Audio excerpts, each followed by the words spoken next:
Hello everyone, how are you all? I think you all are fine there और आप घर पर बहुत ही सेफ और सुरक्षित होंगे। आज हम GIMP का जो नेक्स्ट पार्ट है वो हम सीखेंगे और वो सीखने से पहले मैं आप सबको एक बात बताना चाहता हूँ और वो बात ये है कि आप सब बहुत ही अच्छे बच्चे हैं और बहुत ही इंटेलिजेंट बच्चे हैं। आप सब बहुत ही इंटेलिजेंट किड हैं और बहुत ही स्मार्ट किड हैं एंड जो मैं आज आपको बताने वाला हूँ वो आप बहुत आराम से कर लोगे क्योंकि ये इतना इजी सॉफ्टवेयर है। और आज हम सीखेंगे कैसे हम फ़ोटो को एडिट कर सकते हैं। तो हम एक फ़ोटोग्राफ को एडिट करेंगे, कुछ ऐसी फ़ोटोग्राफ्स को जो ये अलग अलग दिख रही है, इनको हम सबको मिक्स करके कुछ ऐसा कर देंगे। अब ये कैसे करेंगे ये मैं आपको सारे टूल्स साथ में बताता रहूँगा क्योंकि कंप्यूटर प्रैक्टिकल के साथ में ही मज़ा आता है ना। तो अगर मैं आपको ऐसे बोल बोल के बताऊँगा हर टूल तो आपको मज़ा नहीं आएगा, लेकिन अगर मैं प्रैक्टिकल के साथ बताऊँगा तो आपको बहुत ही मज़ा आने वाला है। तो आज हम GIMP का नेक्स्ट जो पार्ट है वो करेंगे और उसके अंदर हम कैसे फ़ोटो को एडिट करते हैं उसके बाद आप भी ट्राई कीजिएगा और उसको एडिट करना सीखिएगा। और अगर आपने मेरा ऐप डाउनलोड नहीं किया है तो डिस्क्रिप्शन में उसका लिंक है, ऐप को डाउनलोड कर लीजिए and you are going to learn so much there. So without wasting time let's get started. आज हम GIMP के अंदर इन फोटोग्राफ्स को ऐड करेंगे। जैसा कि आप देख सकते हैं ये एक किड का फोटोग्राफ है और इसका हम बर्थडे वॉलपेपर बनाएंगे और इस टेक्स्ट को और इस केक को इसके अंदर इंसर्ट करेंगे। सो इसको करने के लिए सबसे पहले हम GIMP को ओपन करते हैं। डबल क्लिक करो और GIMP का लेटेस्ट वर्जन ओपन हो जाएगा 2.1। ये हमारे सामने विंडो आ गया। अब उसके बाद में हम यहाँ पर वापस से इस ऑप्शन में जाएंगे और यहाँ से हम इसको जाने से पहले हम यहाँ पर एक कैनवस लेंगे। फाइल में गए, सबसे पहले कैनवस लेना बहुत ज़रूरी है। कोई भी ड्राइंग बनाने से पहले हमारे पास वाइट पेज होना चाहिए, तभी हम उस पर ड्राइंग बना सकते हैं ना। तो वैसे ही हम सबसे पहले कैनवस लेंगे, उसके अंदर हम सारे बैकग्राउंड्स और फोटोग्राफ्स को एडिट करेंगे। फाइल में जाओ, न्यू पे क्लिक करो और यहाँ से PX की जगह होता है पिक्सल्स, हम इंचेस में काम करेंगे क्योंकि फ़ोटोग्राफ्स इंचेस में निकलती हैं। तो यहाँ पर हमने लिख दिया 12 इंच और यहाँ हमको चाहिए 8 इंच। आप ऐसे कितने भी इंच रख सकते हैं जितनी आपकी रिक्वायरमेंट हो। अब आप देखो नीचे पोर्ट्रेट और लैंडस्केप, तो आप पोर्ट्रेट करोगे तो 12 नीचे आ जाएगा, हाइट हो जाएगी और 8 ऊपर चला जाएगा। और वापस से पोर्ट्रेट करेंगे तो, लेकिन वॉलपेपर्स और जो पोस्टर्स बनते हैं वो लैंडस्केप में भी बहुत ही अच्छे लगते हैं। तो हम इसको ओके कर देते हैं। तो ये हमारा एक कैनवस रेडी हो गया। अब आपको इसके अंदर सारे ड्रैग एंड ड्रॉप ही करना है। कैसे करना है मैं बताता हूँ। सबसे पहले आप इमेज में गए और हमने बैकग्राउंड हमको लेना है, तो सबसे पहले बैकग्राउंड आएगा।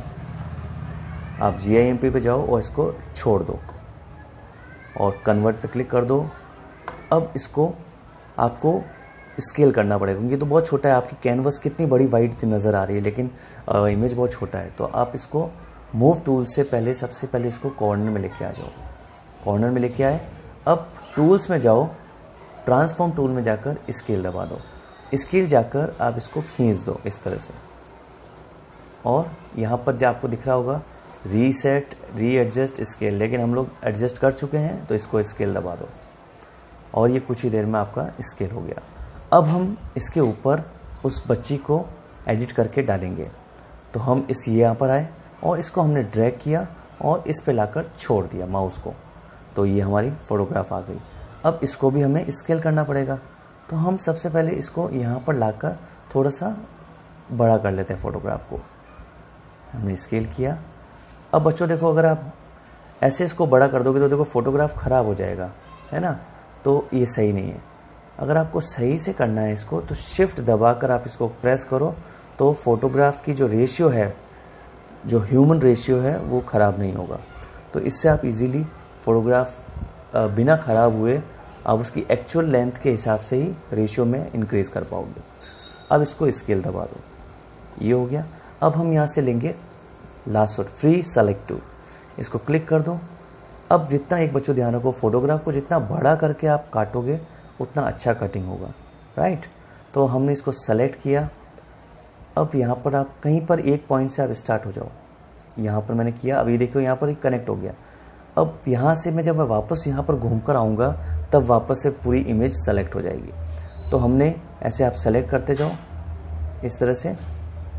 अब जितना अच्छा आपका माउस चलेगा उतना अच्छी आपकी कटिंग होगी। तो जैसे देखा आप, मैं धीरे धीरे इस फोटोग्राफ को कट करता जा रहा हूँ और फोटोग्राफ को अंदर अंदर ही रखना है, आपको ज़्यादा बाहर नहीं जाना है, ठीक है। तो इस तरह से आप उसको, अब मान लो आपको नीचे जगह नहीं दिख रही तो आप स्पेस बार दबाओ और फोटोग्राफ को थोड़ा ऊपर कर दो और वापस से स्पेस बार को छोड़ दो। इस तरह से आप धीरे धीरे करते जाओ। फोटोग्राफ एडिटिंग का पहला रूल है, अगर आपको कटिंग अच्छी आती है तो आप बहुत अच्छे फोटोग्राफ्स डिज़ाइन कर सकते हो। तो सबसे पहली एक्सरसाइज है आपको कटिंग करना आना चाहिए। तो जितनी ज़्यादा फोटोग्राफ्स बच्चों आप कटिंग कर सकते हो उतना ज़्यादा अच्छी आपकी प्रैक्टिस होती जाएगी। तो इस तरह से देखो, अब मेरा माउस इशारे से चल रहा है बराबर और मैं फ़ोटोग्राफ को कट करता जा रहा हूँ। तो इस तरह से हम पूरी फ़ोटोग्राफ को छोटे छोटे पॉइंट्स पे क्लिक करता जा रहा हूँ और सेलेक्ट करता जा रहा हूँ। अब मैंने स्पेस बार दबाया, फ़ोटोग्राफ को थोड़ा नज़दीक लाया, नीचे लेके आ गया जहाँ पर मुझे विजिबल हो रहा है इमेज, और मैं क्लिक करता करता, और अगर बाई चांस आपसे गलत क्लिक हो जाए कहीं तो फिर आप उसको छोड़ दो और वापस से एक बार शुरू करो। अब जैसे कि आप जैसे देख सकते हैं इस पे चारों तरफ मार्चिंग आर्म्स स्टार्ट हो गई। तो अब आपको करना है कंट्रोल C कंट्रोल V। तो आप इधर देखेंगे राइट साइड में जहाँ पर अपना लेयर पैनल है वहाँ फ्लोटिंग लिखा हुआ आ रहा है ना। तो फ्लोटिंग लेयर को आपको लेयर में कन्वर्ट करने के लिए राइट क्लिक और न्यू लेयर पे क्लिक कर दो। अब आप देखो मैं इसकी आई बंद करता हूँ तो ये लेयर इनविजिबल हो जाएगी, ये देखो है ना, और ये इसको बंद कर दूंगा तो ये इनविजिबल हो जाएगी। तो इस तरह से हम लेयर्स को इनविजिबल कर सकते हैं। अब हमारी वो लेयर काम की नहीं है तो हम इसको डिलीट भी कर सकते हैं। राइट क्लिक करो और डिलीट लेयर कर दो, ठीक है। अब हम इमेज को वापस से थोड़ा छोटा करते हैं और इस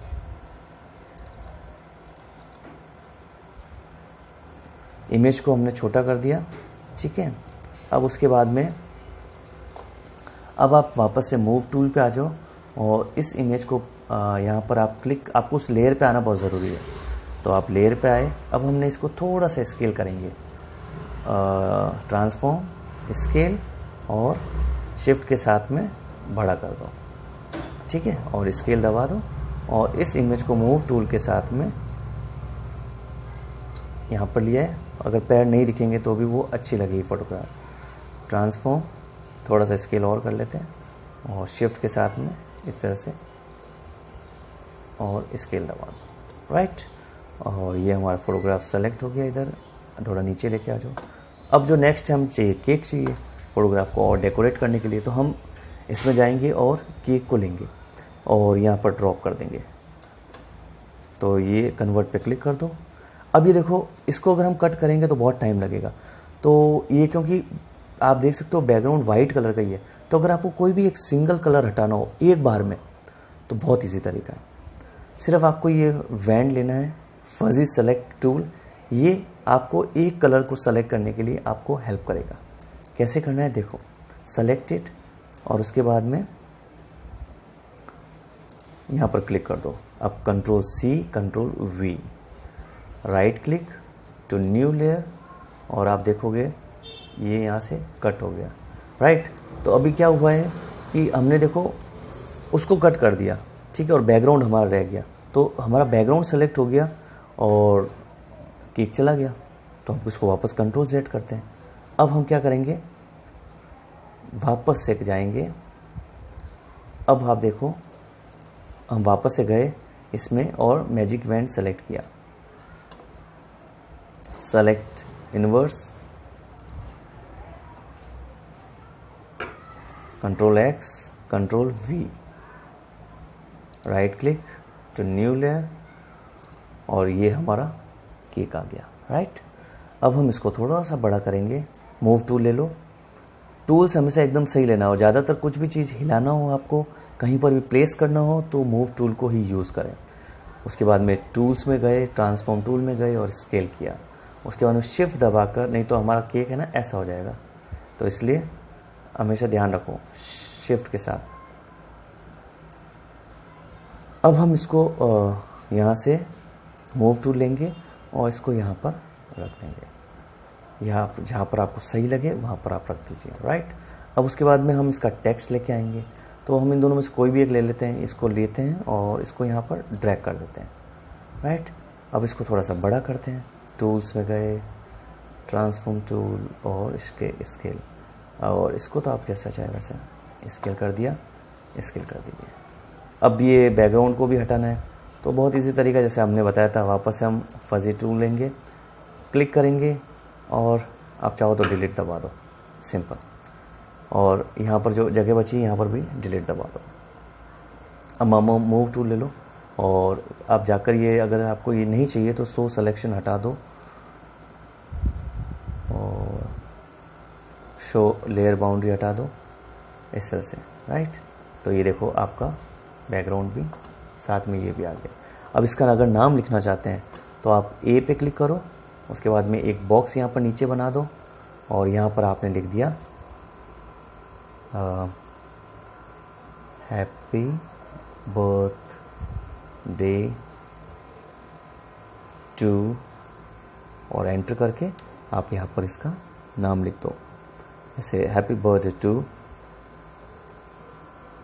अनीशा, राइट। अब हमें इसका नाम को बड़ा करना है, तो आप इसको सेलेक्ट कर लो और यहाँ से आप नंबर इंक्रीज़ करोगे तो ये बड़े हो जाएंगे, राइट। और इसको भी आप थोड़ा सा बड़ा कर सकते हो इस तरह से। और यहाँ से आप जो भी टेक्स्ट देना चाहो तो उनको सेलेक्ट करके आप यहाँ से बहुत सारे इफ़ेक्ट्स भी हैं तो आप दे सकते हो, फॉन्ट स्टाइल। अब ये हमारा हो गया है, तो इस तरह से आप इसको जहाँ पर आपको सेट करना चाहो वहाँ आप सेट कर सकते हो। तो किस तरह से हमने इसको एडिट किया, अब उसके बाद में इसको सेव करना है, क्योंकि अभी सब अलग अलग लेयर्स पर है। तो हम इसको, अगर आप बाद में भी एडिट करना चाहते हो और आप चाहते हो कि वॉलपेपर ऐसा बना रहे हमारा, अब किसी और का बर्थडे हो तो हम वहाँ पर नाम चेंज कर देंगे, फ़ोटो चेंज कर देंगे।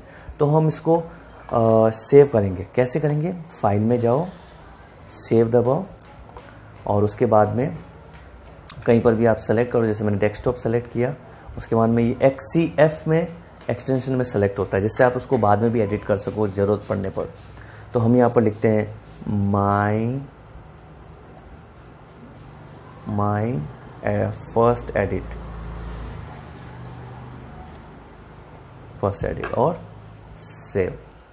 अब हमें इस फाइल का प्रिंट भी निकालना है, तो इसको प्रिंट निकालने के लिए हम इसको एक्सपोर्ट करेंगे JPEG के अंदर या PNG के अंदर। PNG के अंदर बैकग्राउंड आप सिर्फ वो बैकग्राउंड को आप हटा सकते हो और सिर्फ मेन फोटोग्राफ जो सामने पड़ा है वही आप रख सकते हो, और JPEG के अंदर पूरी फ़ोटो एज ए वॉलपेपर की तरह सेव्ड हो जाएगी। फिर आप उसका प्रिंट आउट निकाल सकते हो। कैसे, फाइल में जाओ, एक्सपोर्ट पे जाओ, एक्सपोर्ट एज, और उसके बाद में आप यहाँ से प्लस पे क्लिक करेंगे तो आपके सामने यहाँ पर बहुत सारे ऑप्शंस आ जाएंगे, लेकिन इसमें से आपको जो सबसे ज़्यादा प्रिंटिंग में चलता है वो है आपका JPEG। तो आप JPEG इसमें से सेलेक्ट कर लो, PNG भी ले सकते हैं। JPEG लिया आपने और यहाँ पर आपने JPEG करके और एक्सपोर्ट कर दिया, और ये हमारी फाइल क्वालिटी आप देख सकते हैं 90 आप रख दीजिए, एक्सपोर्ट, और ये एक्सपोर्ट हो गया। अब हम इसको मिनिमाइज़ करते हैं, डेस्कटॉप पे जाते हैं और ये माई फर्स्ट एडिट, इसको डबल क्लिक करेंगे एंड दैट्स इट। तो हमारी फ़ोटो रेडी है। सो इस तरह से हम कुछ भी एडिट आराम से कर सकते हैं। तो आपको बस प्रैक्टिस की ज़रूरत है, जितनी आप प्रैक्टिस अच्छी करोगे उतने ज़्यादा फोटोग्राफ्स को एडिट अच्छा कर पाओगे। अब नेक्स्ट, अगर आप चाहते हैं